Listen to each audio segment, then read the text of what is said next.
What's going on, everyone? Welcome to Game Over Ottawa Playoff Edition. Damien Smith joined alongside Michael Czar as we're going to recap a game one here tonight. Uh, it's good to be back in the dance, right? But not a good game whatsoever for the boys. You thought that there was a little bit of hope after the first period, but here we are, and I think we're just kind of getting used to what the playoffs are really like now at the end of the day, at being a fan, because it's been so long. Yeah, 6-2 loss is a rough way to start your return to the playoffs, especially against a rival like the Leafs. But I also feel like that a lot of people are going to be emotionally affected by how the game went to kind of Mm-hmm. ignore what the game actually was. And while it was a blowout on the stat sheet, and definitely a blowout when it comes to things like our penalty kill and the Leafs' power play, I feel like there is some good things to take from this game, and that's all you can do in the playoffs, right? You have to kind of have Mm-hmm. that next game mentality, especially in the case like this where you start off a series letting in 6 goals and only scoring two. Uh, I think there are some positives to take from this, which might be a bit frustrating to say, but the fact that we're even saying this for a playoff game is something that we were dreaming for this year. Mm-hmm. So we can't be, we can't throw away everything now that they lost one playoff game. You know, No, no, no, we can't. we have We to can't. keep moving. Mm-hmm. Yeah, I mean, going into this game, right? You're you're happy to be in the playoffs, but at least for myself, my mind kind of shifted a little bit because we were playing the Leafs, and Mhm. honestly, I still am standing here thinking that we can beat them. Uh, Yes. and I'm not being delusional about it either. We gave away the game tonight. It was Yes. on the players on the ice, the Sens Yeah. players. They some bad penalties, and we will definitely get into that later. Mhm. And you know, refs and stuff, sure, whatever. You still lost 6-2. Doesn't matter. Yes. Doesn't matter. Yeah. But yeah, they lost the game tonight, and it's not just the players; it's the goaltender and net too. We will talk about the goaltending matchup. Just overall, though, what do you? Actually, no. I was gonna say, what's your expectation on the series? Like, who do you think's gonna win? But we'll throw that in a little bit later. You wanted to talk about the defensive mistakes tonight. We could walk through goal by goal here. Let's start off with the first one. Oliver Yes, Ekman because I was gonna Larson. say, Yeah, go ahead. yeah, I think the best way to look at this game, especially because we're going to talk about the penalty kill and the officiating and just the discipline kind of stuff later, Mm-hmm. I think the best way to look at this game is to look at the first period. Because the first period was a great microcosm of what I was more so expecting from both the Sens and the Leafs and the playoff game setting from the get-go, Mm-hmm. right? A tight game, not many penalties. I think there wasn't any penalties in the first period. But the whole kind of point of that first period was to set the tone, Yeah. right? The Sens set had a good start in terms of getting shots on net and getting offensive zone time, but in the first goals mistake, the during a back check, Chabot and Jensen get a little bit too close together, and while they do stay man to man, Bathurst and Cousins on their back check don't really cover anybody. Like they're both a bit slow, they're both not really covering anyone, so Ekman Larson kind of moves towards the middle of the ice, which is wide open because Jensen and Chabot are covering their men and being tight to them, and he just gets a shot in the slot and he scores. And while it is Oliver Ekman Larson, it's a guy who has been very offensively talented in the past and Definitely. obviously won the Cup of the Panthers last year. Like, that's a save you'd want back, but it's a wide open shot in the slot, uncontested. So, of all the goals that Olmark let in, sucks because we know overall this year he's kind of been one of those slow start but gets better goalies. Yeah. Like in a game, his worst period is usually the first, and then the second and third he really gets a lot better. This game wasn't that, but I don't blame him in this goal circumstance. It was just a really good shot and a really bad play, and I feel like Cousins and Batherson both were a bit lazy back checking there. They were really focused on getting offense because the Sens were producing so well offensively at the time. And that one moment they were caught, and that led to the goal against. Now that's one Mm-hmm. defensive mistake, and the Sens had a ton of shots on net, but that was the highest danger shot of the game to that point, Yeah. right? The Sens didn't up until that point. I'm pretty sure they were almost at 10 shots, and they hadn't had Yeah. as good of a chance as Ekman Larson did on that Yeah. shot. So I think it was just very much like the Sens were focused on getting as many chances as possible. The Leafs were focusing on getting the best chance possible. And that helped them a lot in that first period. That still makes them beatable, though, because you are getting those chances. So one lucky bounce can go your way, or one mistake from a goalie or a defenseman on the opponent's side, and you can capitalize. But the Leafs had that one opportunity, and they seized it. And I think that transitions pretty well to the second goal. And honestly, you could probably talk about the second goal. Yeah, well, I mean, I'm sorry, Linus Ullmark, couple goals of the half, he has to save those. I don't care if it's a defensive blunder. You're a 30, 31, 32-year-old goaltender. I know you haven't had playoff success in the past, but you have to make key stops because the other guy did tonight.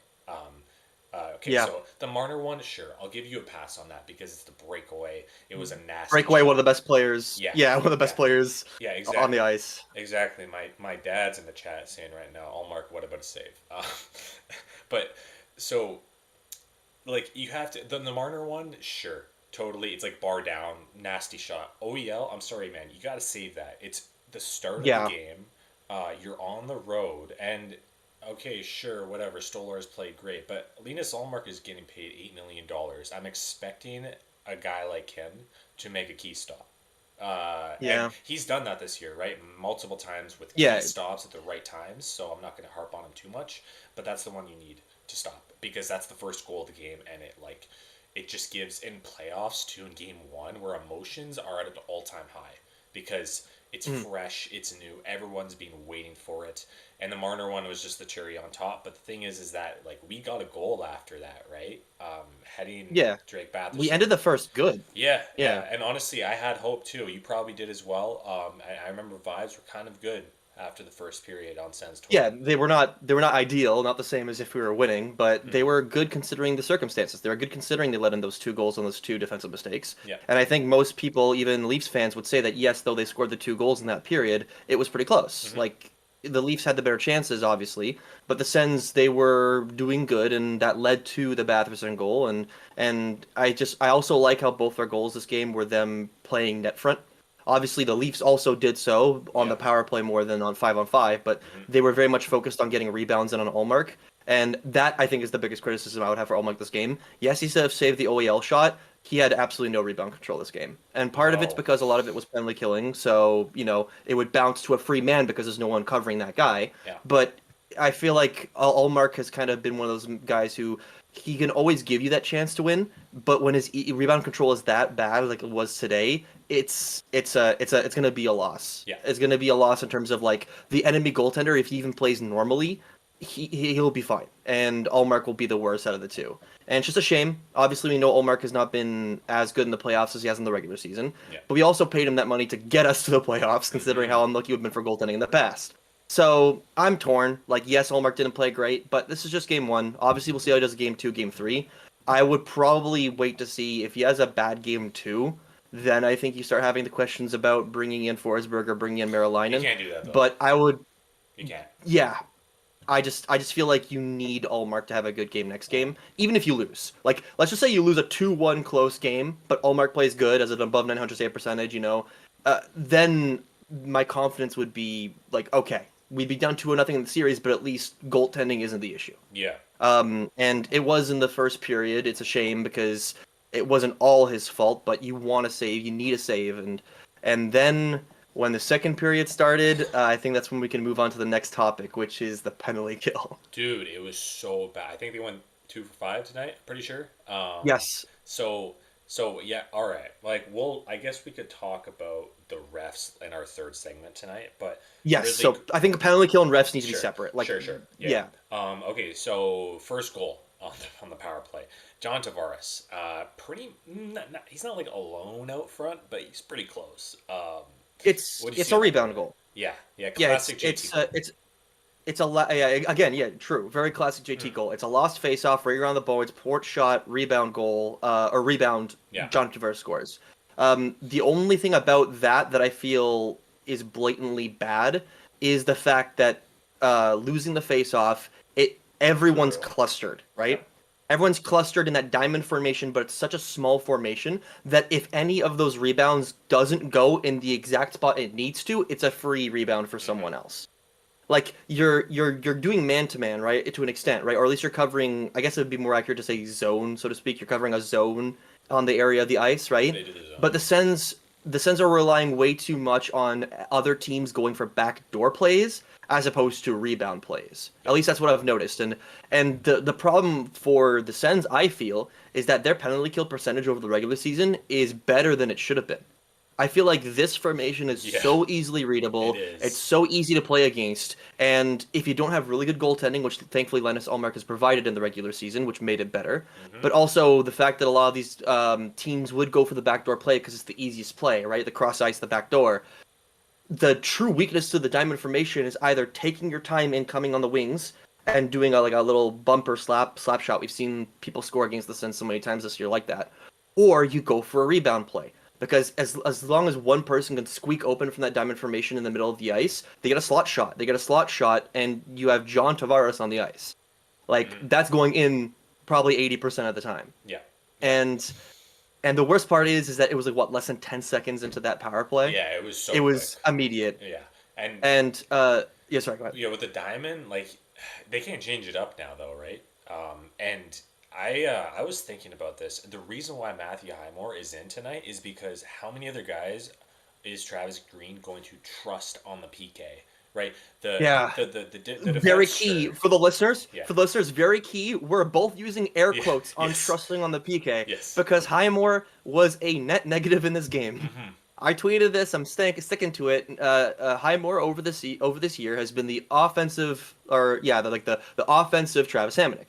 Yes. As in, he's someone who the coaches think has a role in the team, and yet everyone else on the team does that role better. Yeah. It's just so frustrating to see. He's a plug and play guy. Because you brought in Nick Cousins. Yeah, you brought in Nick Cousins for the playoffs, and then you don't play him. You don't play him. That baffles me. Yeah, and he's a healthy scratch. He's not injured, as far as we know. Yes, this isn't. Right? This is a coaching decision, which cost them at Yep. least.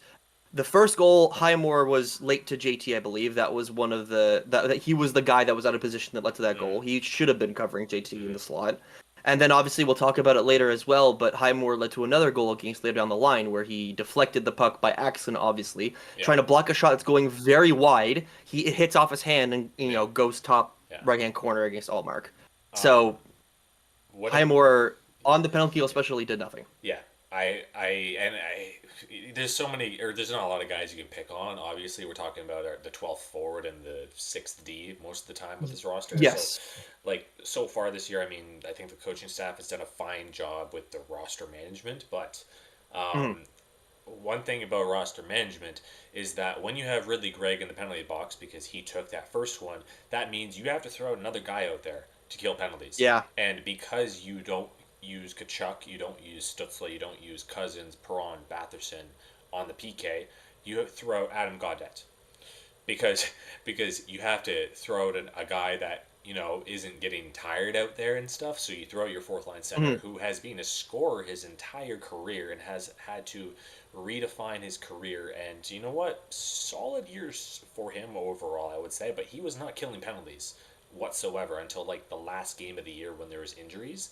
And he takes the penalty up against Austin Matthews. Personally, we'll get more into it later. I think that's a penalty. Yes. But yeah, and then boom, right away, William Nylander. I think JT won the draw, gets it back to Nylander. He snipes it on Allmark. Yes, but it was one of those plays where you look at it from the regular in-game footage and it just looks like a pretty simple play. But if you look at it a little bit more in depth, there's actually a lot of credit to Nylander. He shot that not looking at the net. He just with people completely in front of him, he just noticed that if I get the shot off, it's a free shot. There's nothing in the way. Yeah. So I just have to guess that I can get it to the right way, and he does it very well. Now, my biggest worry with this is something that not really I would say we've been taking for granted, but something that the Senators have been relying on a lot over the past 3 years, and it bit them in the butt tonight, was Claude Giroux on faceoffs. Yep. Claude Giroux had a kind of, I would say, a below-average game for sure. Probably one of his worst games as a Senator. And it wasn't because he played, notably bad defensively or anything, but so much of Giroux's hit is that he's one of the best face-off players in the league. Yeah. And both times on the penalty, he loses the face-off, and less than 10 seconds later, the Leafs score. Yeah. So you winning the faceoff there, it doesn't prevent them from scoring on the power play, but at least prevents them scoring on that chance. Well, So the Leafs are second in face-off percentage in the league. The Sens are fourth. yes, The Sens are one of so the best teams credit in to the the league. Leafs, right? Yeah. Yeah, credit to the Leafs, but I'm pretty sure Claude Giroux is still the best faceoff player in the league. Yeah, he is.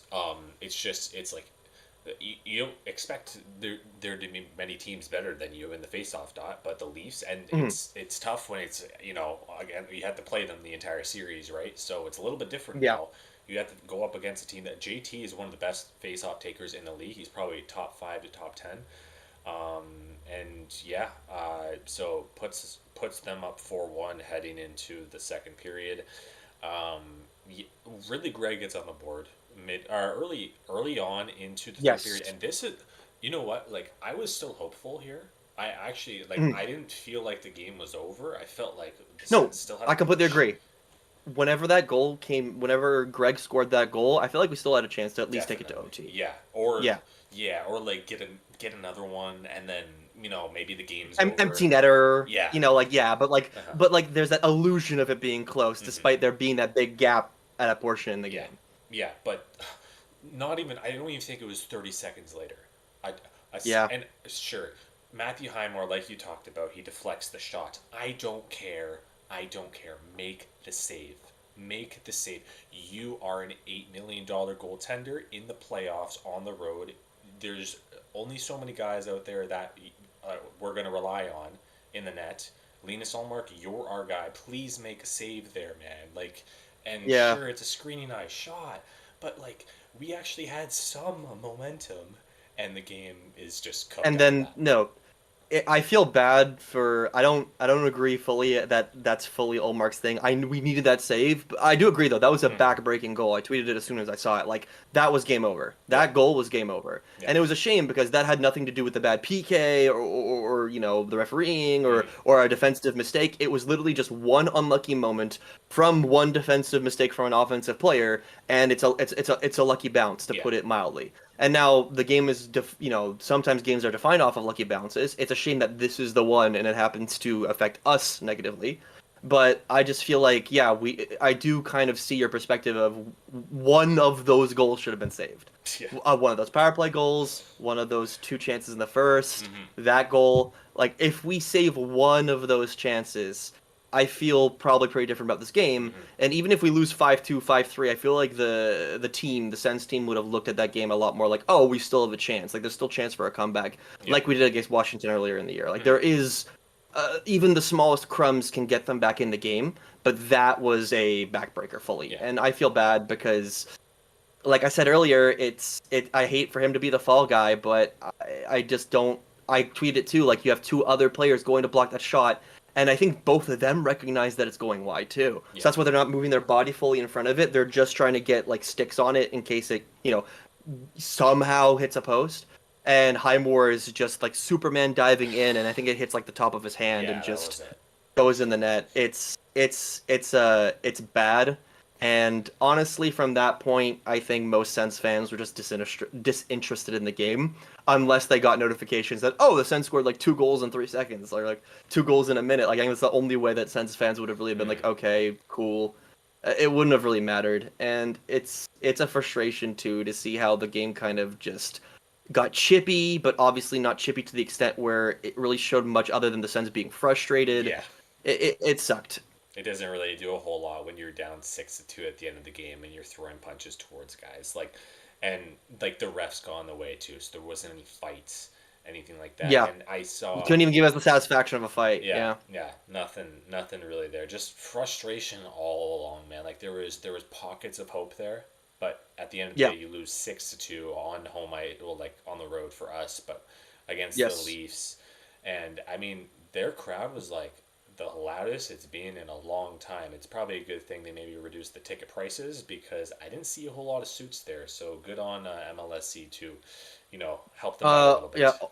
only took them like the 8-year break of us not being in the playoffs to realize how to make the arena loud. Yeah. But all chirping aside, credit to the Leafs. They did play pretty good today, especially on the power play. Yep. 5-on-5, they took their chances that were given to them from the mistakes the Sens made and scored on them. Their big players popped up. Their goalie was good. Stolarz made some big saves in the second that if not, it would have been pretty much a tie game pretty fast in the second period. And the Sens, I wouldn't say that they were the significantly worse 5-on-5 team, but I feel like, if you were to find out what the Corsi was, I wouldn't be surprised if the Sens were only like if it was 60-40, maybe at worst 65-35. I don't think it was that bad. It might have gotten skewed towards the end of the game because it was like a frustrated Sens team trying to just chip their way out to like show the Leafs that we're going to at least be angry even if we're going to lose kind of deal. So I feel like there are good things to build off of, but also some very clear things that need to be fixed. And if the Sens continue to struggle on the penalty kill, heading towards the end of this playoff series and into the off season, I see no reason as to why Nolan Baumgartner should stay, other than the fact that Travis Green had him as an assistant coach in the past. I feel like the penalty kill, if it costs us this series, yes, this isn't a tear it down, everyone needs to go kind of deal. This is the first time we've been to the playoffs in a while. But if one person deserves to be fired off of this series, if the penalty kill continues to be a problem, it's Baumgartner, I think. Okay. I mean, yeah, I think that they'll probably stick with the coaches, right? But yeah. Yep, but just my opinion. And then also, like the diamond formation was not there the entire year. Like they switched it up, I think, after the Four Nations, and people weren't saying, "Oh, the penalty kill is so bad." Like it was okay, it wasn't great, but also we kind of. It was okay, but they were getting lucky and good goaltending. Yeah. So that can skew it, right? That can make it look better than it is. Yeah. Okay, let's head into the second period here. But before that, in the second period, we are going to talk about Linus Ullmark, our $8 million goaltender. Before that, I just want to talk about Hyperdrive Hockey, which is our flagship podcast here on Game Over. It is hosted by Max, Daphne, and Kev. It's available 2 times per week on Tuesdays and Fridays, available on all platforms. YouTube, Spotify, Apple Music. I prefer to use Spotify because I'm that sort of guy, but please go check it out as it is our number one podcast for all things hockey from around the Game Over network. Okay, let's head into period number 2, and let's talk about our goaltender, which, here's the thing. He needs to be the difference maker in this series. On paper, he is better than Anthony Stolarz. Right, I know that Stolarz had a great year and he had the best save percentage in the league. Linus Ullmark has had a really good career, really good in the regular season. Right, I'll say that in a regular season, his worst save percentage, he had a 909 this year. That's one of his worst save percentages in years. Right, you are going up against Anthony Stolarz, who. Yes, great year. 6'6" goaltender is starting to figure it out as a tandem goaltender in this league. Yeah. And you're getting out goalied by him. That can't happen. I'm sorry. I get it. The Leafs dominate possession because of their really high flying offensive talent, but Stolarz didn't let in a single bad goal tonight, in my opinion.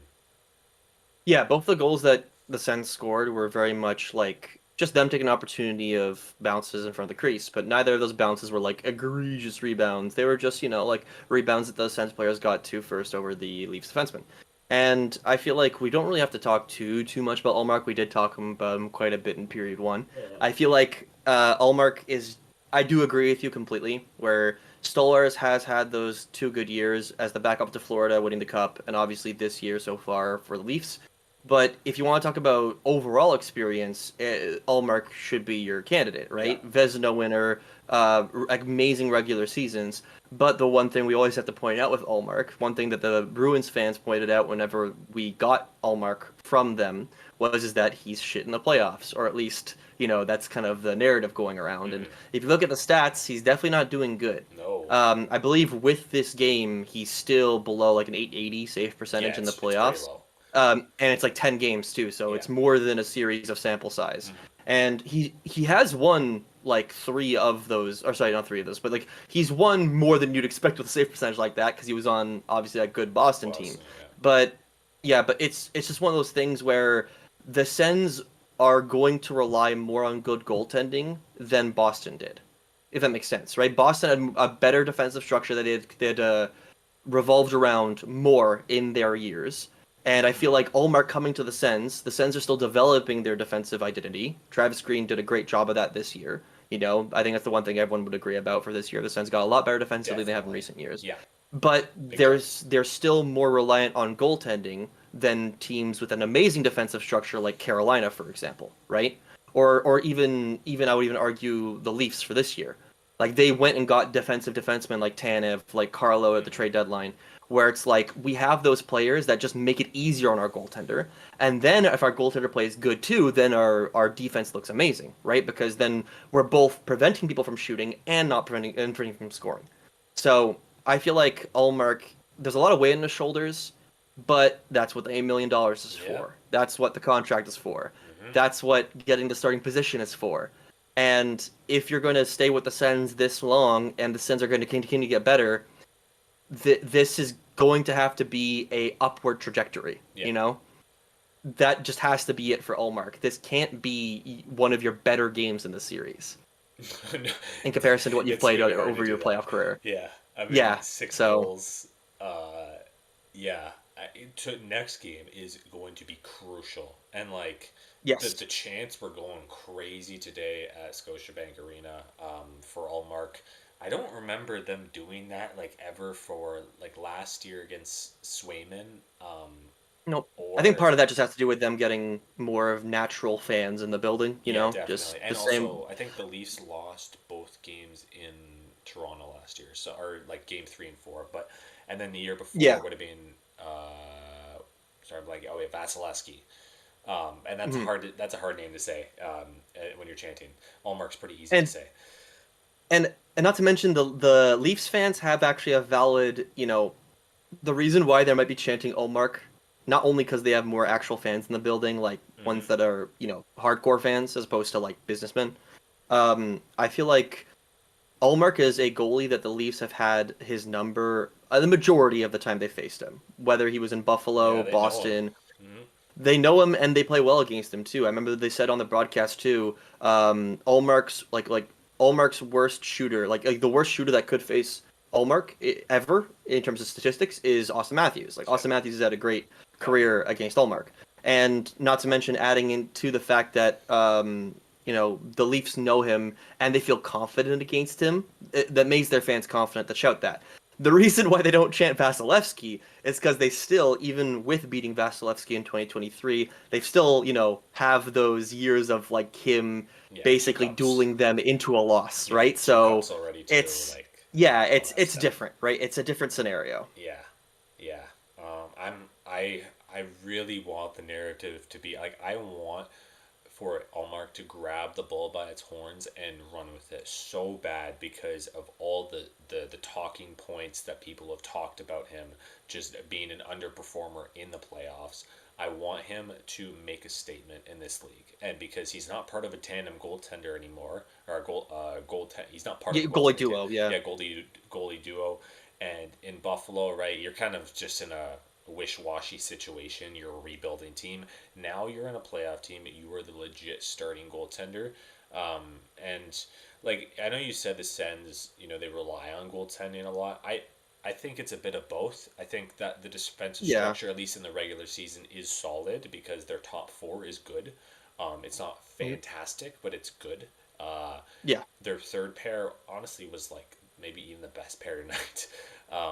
They weren't a problem today. It was the second pair that was the problem today. Yeah. So Ullmark, it kind of reminds me. I'm trying to go back to different series for the Sens. Obviously, they lost against Boston in Game 1 in the first round, but you remember the New York series, 2012? I think they got blown out 4-1 on the road against the Rangers, and then the next game, I think they won 3-2 in overtime.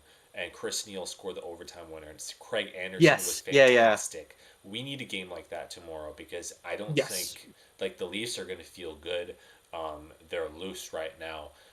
We need to steal a game and then head back to Ottawa tied up. That's all we got to do right now.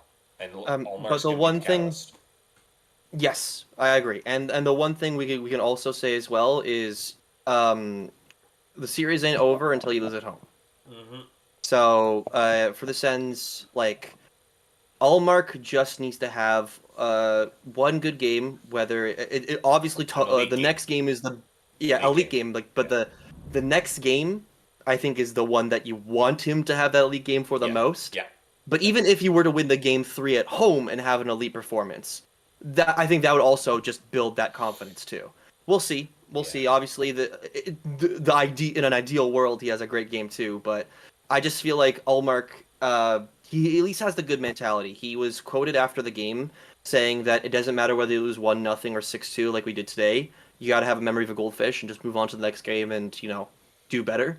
And that's the exact mentality you need to have in the playoffs. And it kind of goes to show that while Ullmark isn't like Vasilevsky or Bobrovsky when it comes to playoff experience, he does have that experience. He does have he doesn't know what it's like to be like, facing off against one team for 4 to 7 games and how you need to be mentally for it. And he's even shown it in like the regular season. Like he's not really been a guy to overreact to games. Even the best games that he's had, he's not the overly celebratory type. No. He kind of just wants to do his best, and if his best wins games, he'll be happy, and that's good. At least he has the good mentality. Now he just needs to have the good performance. Yeah, and 85% of goaltending, I feel like, is mental, and part of learning on the job is going into an arena in Game 1 in Canada on the road and figuring out how to win a game on the road against a rowdy crowd. Like, you gotta figure out how to do it. Obviously, we're not NHL players. Like, we don't know any of that stuff. We don't know what the situation's like. But he's the guy. He's the guy. You're not going with Forsberg. I know I've seen comments like, "Oh yeah, go with Marinainen next game." No, why do you bring in Linus Ullmark if you're gonna throw Levi Marinainen in game 2 for whatever reason? Yeah, that was part of the reason why that that reverse sweep happened with the Panthers against Boston. They juggled their goalies way too soon. Yeah. And when they finally realized who they should have in net, it was too late. Yeah. So I feel like you need to play Ullmark at least the first 3 games. And then if you're in like desperation time, like if you've lost 3 and you're still, you want to play well, even then you could still argue you keep Ullmark in, right? You keep him in because you have him for 4 more years, right? Like, yeah, sure, if next year, let's say we make the playoffs and he sucks for like the first 2 games, maybe you think... Yeah, then you can, But like, that's so far ahead, no. right? Yeah, I probably agree with you that just keep Ullmark in for the whole series no matter what happens, but just for the reason of giving him that more experience and more confidence, because you'll do better. Before we head into period 3, where we talk about the refs tonight, I don't know how many Leafs fans are in the chat tonight. If so, just make a note and I'll understand some of your comments here tonight. Sorry, go ahead. Yeah. No, I was just going to say, make sure to like as well if you're watching the stream. It would much appreciated. Yes, please. I just wanted to run through some of the players because Ullmark, he's kind of new to the playoffs, sort of, I guess. And in some regard, I want to talk about a lot of the core tonight and how you thought maybe they performed. So let's just run, because there's so many players on this team. Let's go with them. Yeah, let's go by them quickly, but you can list them and I'll give you like a quick my opinion. Yeah, Brady Tkachuk. Disappointing, but not bad. Okay, Tim I expected more out of our captain with his first... Oh, sorry. I expected more out of the captain for his first game, but obviously I think he's still recovering from that time off and the injury he faced out of Four Nations. Yeah, we definitely overhyped him going into game 1. We were like, oh, he's going to like run through Riley and like destroy him on the first shift. He didn't do anything really tonight, so... No, but I also don't think he was a negative. No. The first line was the first line outchanced the Leafs when they were on the ice 18-3. So they still had a good game. It's just a matter of we did expect more intensity, more hits, more checking. And I think part of that's just him trying to be, like I don't want to injure myself and remove myself from the team and therefore make the roster worse. Yeah. Which I get, but it's the playoffs. Tim Stützle. I feel like he was he had okay. I would say just plain disappointing, but not in a way where I feel like he's the problem. Yeah. Expect more. I think we can just keep it at expect more. Yeah. That's it. Like effort was there. One thing with these players is challenging the mental side of the game, and obviously that's a big part when you're heading out on the road too. And Timmy and Brady weren't horrible with that stuff tonight, but I don't think they were the best. No, Dylan Cousins. I think overall pretty good. He got the shot on target for the Batherson goal on the first play, and I didn't see like that's thing.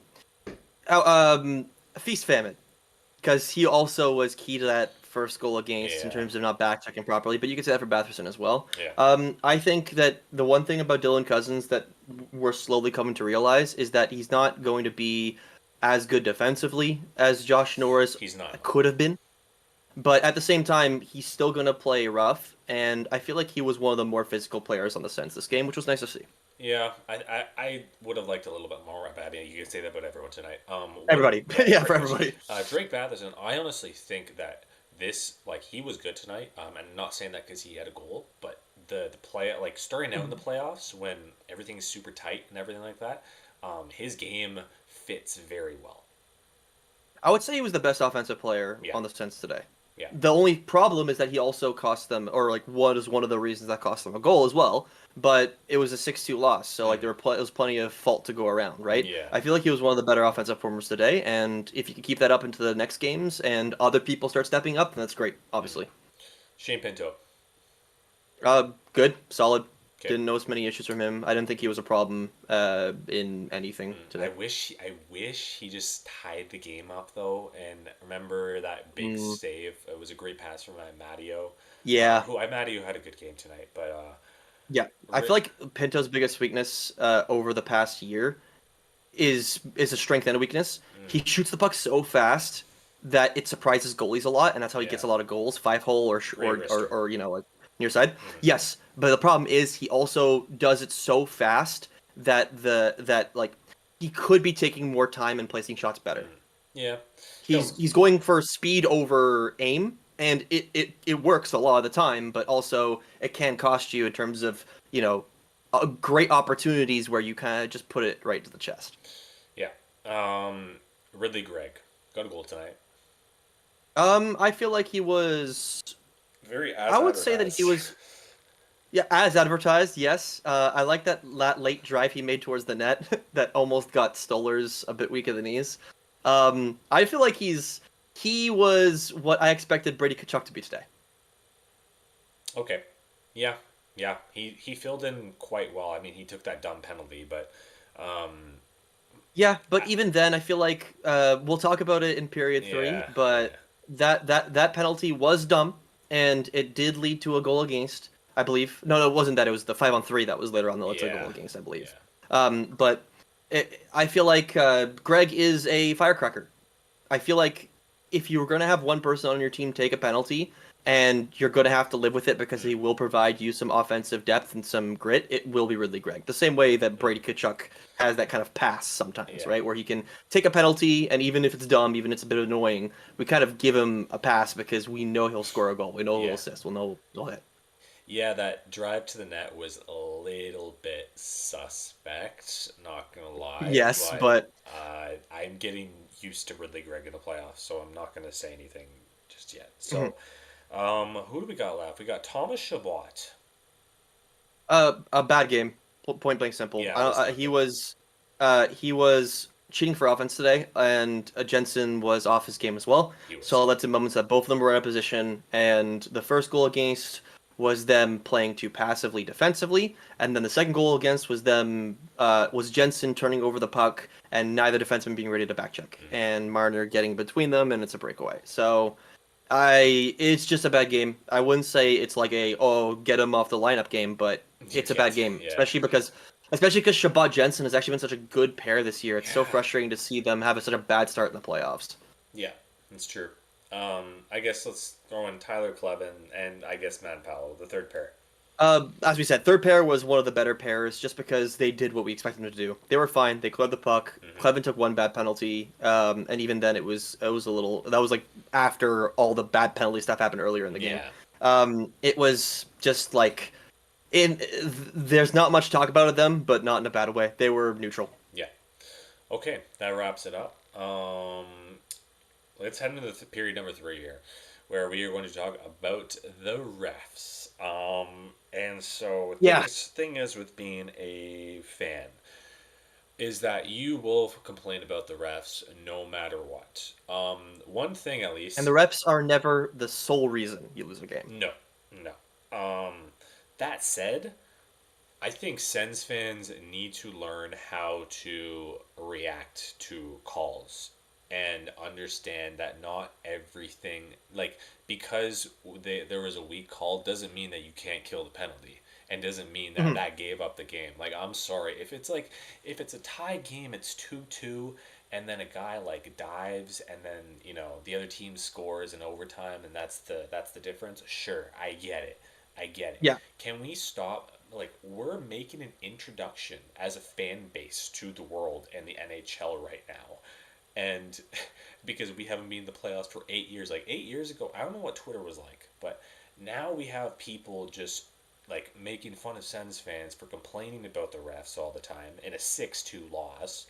Can we just take a step back here and understand that some of those should be called and then some of them shouldn't? But at the same time, there wasn't really a whole lot of times where I thought that the Leafs like committed penalties tonight, right? I don't know. Was I watching a No, different they game played than a you? relatively clean game. No, I think it's fair to say that two things are true today. One, the Leafs played a relatively clean game, and Mm-hmm. maybe one or two more penalties should have been called in the Leafs. But even then, the the majority of the refereeing on the Leafs side of things, on them either doing infractions or not doing infractions, was pretty okay. But I think also you can agree that the refereeing on the Sens today was bad. Okay.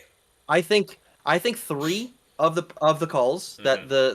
that the Sens took today are not only weak calls for the context of the playoffs, where everyone knows the referee, like the rule book changes. The Leafs know this especially from their times in previous playoff series that the playbook is completely different in the playoffs than it is in the regular season. Mm-hmm. No, three of those calls are weak for the regular season. And I feel like part of it has to do with the fact that the crowd, as we mentioned, a lot of actual Leafs Yes. fans being in the audience, trying to really pressure the referees to Yep. make It calls worked. because, and it worked, exactly. That's part of the reason why you want to have actual fans in the audience.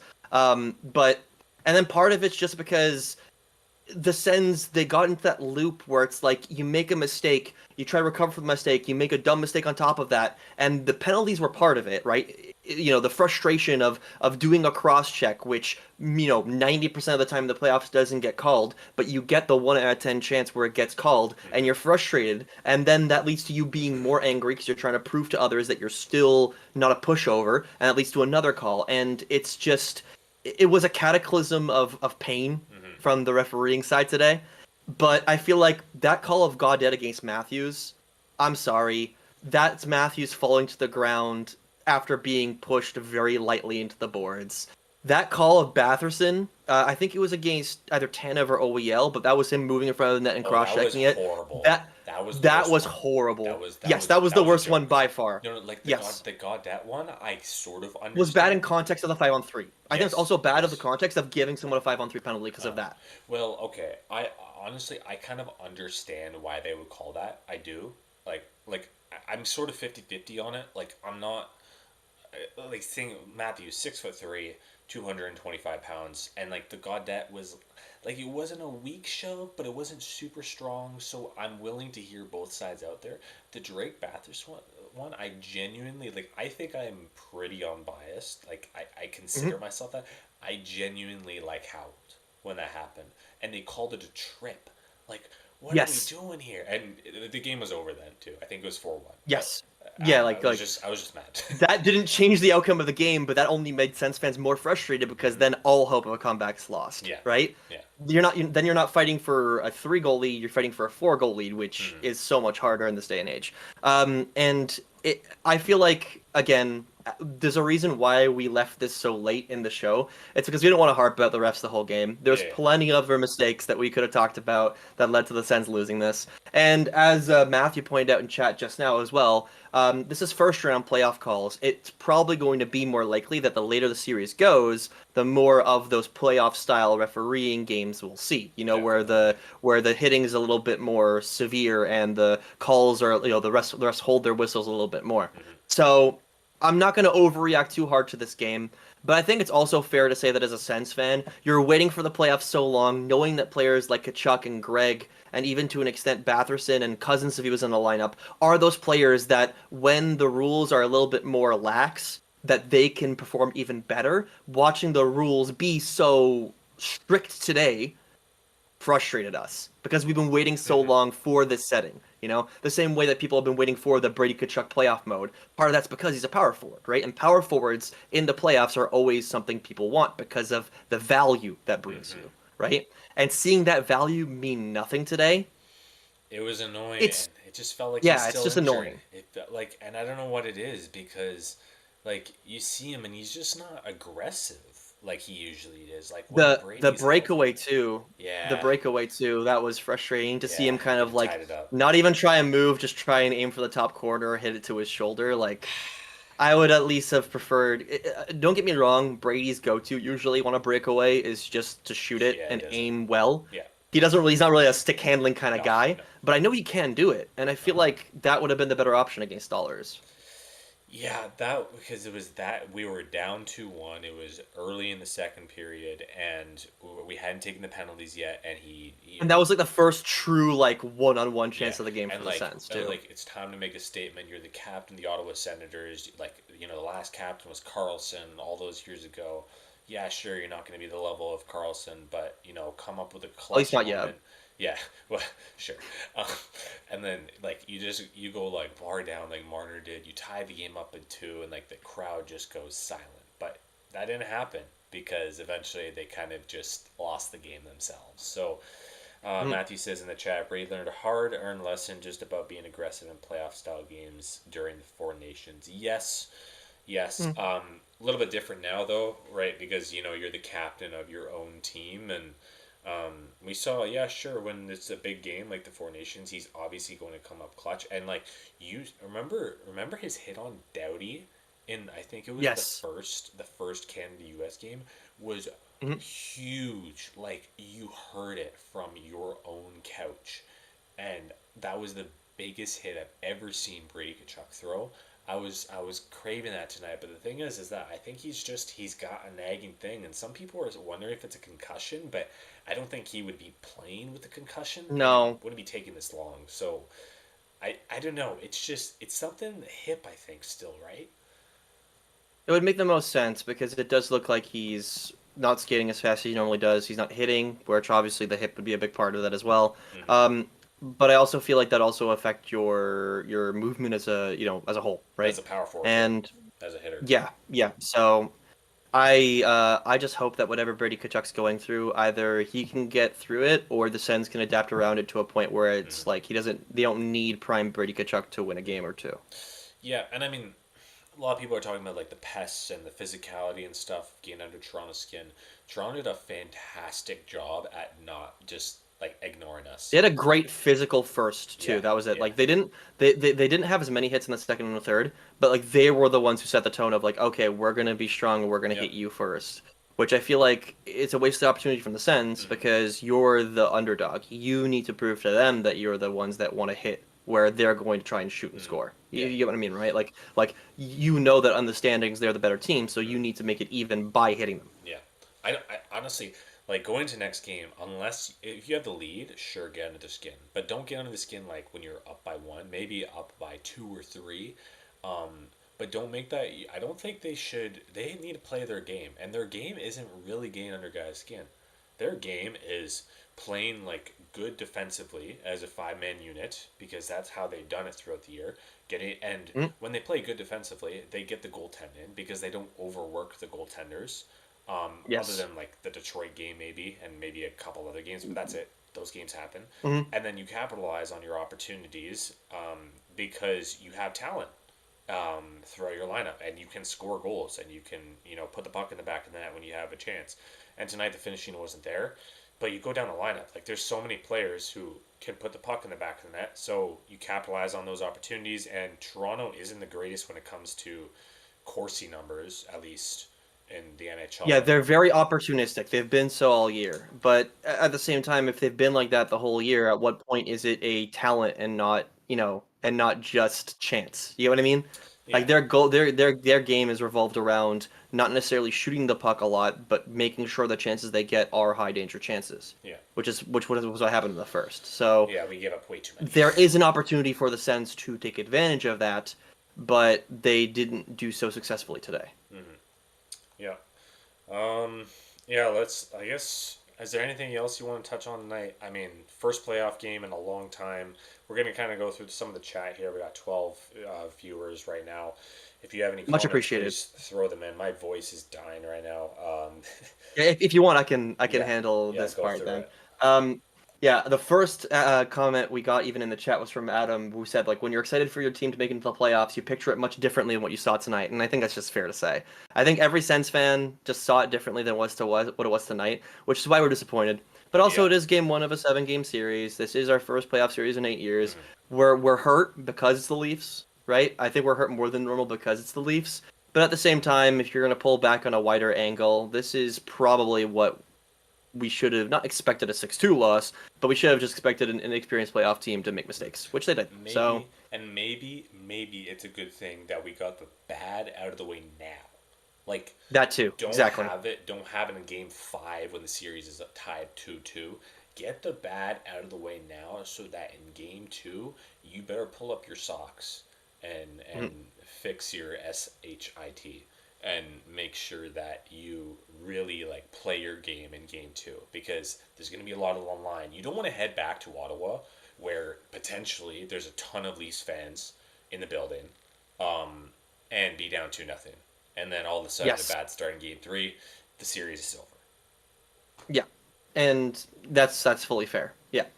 Another quick question from Matthew here. He just added this in. Okay. The biggest issues beyond the core 4 of Toronto is if the bottom 6 can match up to the Sens, I assume he means. Yep. Do you think the bottom 6 for the Sens match up today?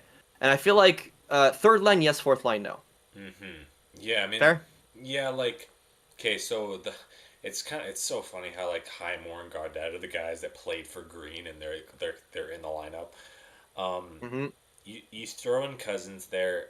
I think they solely put in Highmore for the PK. That's clear, right? Was bad. The Cousins came back, I think, for 2 or 3 games, and he had 2 points. So, and Cousins is an underrated offensive guy. It's not, Yes. He should be on your fourth line. Gaudette, you kind of have to put in there because you don't have another center, and he does. And he's a good scorer. Yeah, and he's a good scorer. He's like a secret weapon. And then you have Zetterlund, Yeah. who Needs to be further up the lineup. Sure, but then okay, so if you put him on the first, Giroux. goes Move to the Giroux down. fourth? After this game, yeah, I mean, I think Giroux you have as a power play specialist, face-off defensive winner, and in every other circumstance, you basically use him as a spark plug for the bottom 6. And I think you put Zetterlund in the top 6 because you need someone to replace Kachuk's physicality and help Stützle get points. yeah, no, that's not a bad idea actually, because you can't put in Giroux for 20 minutes anymore. He has Nope. not necessarily fallen off a cliff, but he is 37, so Yeah, he is regressing. I don't think it's controversial to say he's regressing. He's still good, but he's regressing. And I feel like just because of how the lineup is going, the only other move I could see doing is that the second line was very hit or miss today. Yeah. So I could see moving Giroux to the second line, but then you obviously have to move someone from the second line on the third and the fourth. yeah. But I think you, after this game especially, with how little ice time you have and how good he was in that time, you need to put Zetterlund up. Okay. Sorry. Go through another area. Yeah, and I think we can probably do one more here. Let's just see here. Because we talked about a bunch of these already. Okay, Yeah. well, we'll do one from Luke here at the end. Yeah. How well do the Sens have to do for you to be okay with the performance? Win the round, make it close, not get swept. I think most Sens fans are happy, or not happy. Maybe happy is not the word. Not sad if the Sens win 2 games. Yep, I'm good with that. I'm good. Yeah, I think two. I think a 6-game series. Sens win 2 games. We're happy. Sens win 1 game. We're a little sad. I think that's still okay. Don't get swept. Yeah. I think is more so the overall thing. Do not get swept by the Leafs. You'll never live it down. Yeah, yeah, that's true. Win one on home ice, something like that. Yeah. Get one nice big home win with as many Sens fans as you can in the crowd, and have Brady celebrating with everybody. Yeah. Olmark have a good performance in that time. Yeah, just one great game and 2 wins. That would be the ideal. Even if one of the wins is a squeaker, 1 great game, 2 wins. Yeah. Wow, we're getting some viewers in here, right? We're up to 15 now, so. Hey. Yeah, should we leave? I mean, we'll hang around for a little bit longer. We're not, it's playoffs. It's been a long time since this team has made the playoffs. Yeah, so. I was gonna say, as much as I really wanted to switch off watching the game at the third, I'm like, this is the first playoff game I've watched since I was basically in university. Which, for those who are guessing my age, I'm almost 30 now, which is crazy to say. I thought you were so it's weird. Okay, I thought you were like my Yeah, age, no. but I'm a 96 kid. okay. I was. Yes, no. There's a big age gap. Yeah, you're the same age as my little brother. You're 5 years younger than me. Yeah, so yeah. University for you, right? For me, I was like 15 and high school, 11, right? Yeah, or yeah, grade grade 10, school, yeah, grade 10, yeah. Yeah. So it's unreal, man. Yeah, let's see what I think we I mean, maybe we can answer if anyone in the chat who I mean, even if you've already posted a question, if you want one more question, 1 or 2 more questions, we'll get them in. Yeah. And we'll go. I know Luke is saying here, this is less of a question. I'm here to tell you, if you get the series to 3-2, like 3 Leafs, 2 Sens, Leafs fans will panic, and that will be enjoyable. Even just one night. One night where the Leafs fans are thinking, "Oh God, we're gonna lose to the to the Sens for the first time in like forever." That would be, that would warm my heart. That would warm my heart, even if we lose. Yeah, I'll take that as a win. I mean, like, hey, I still think that the Sens can win this series. It's gonna be hard. This isn't it. But obviously, this is not the ideal start. Yeah, definitely not. Matthew says 1 and 1 home wins to start first 4. Would be great for the Sens. Yep.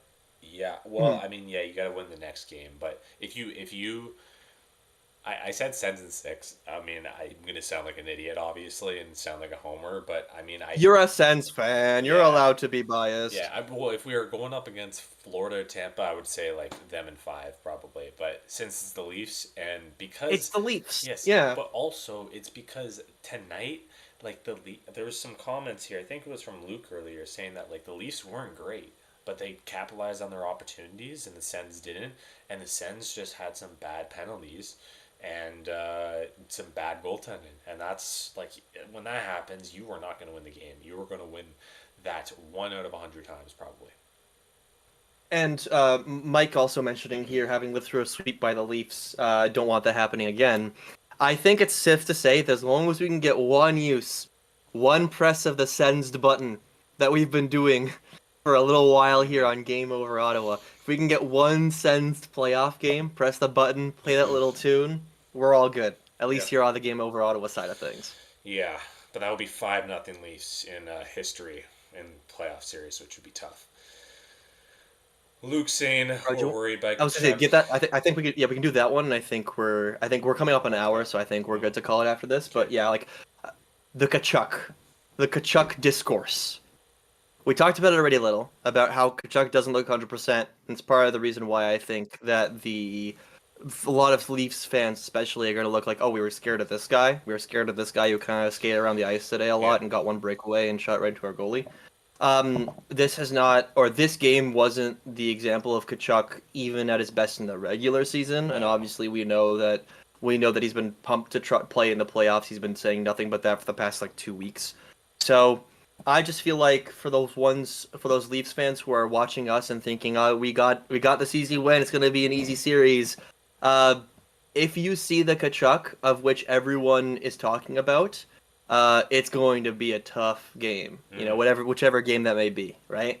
And if you don't see that Tkachuk, I think it's less to do on that's just who Tkachuk is, and more to do on the fact that he's going through injuries. Yep, that's a good segue into probably the end of this cast here tonight, as we're Mhm. going on an hour. So, nice little round number here tonight.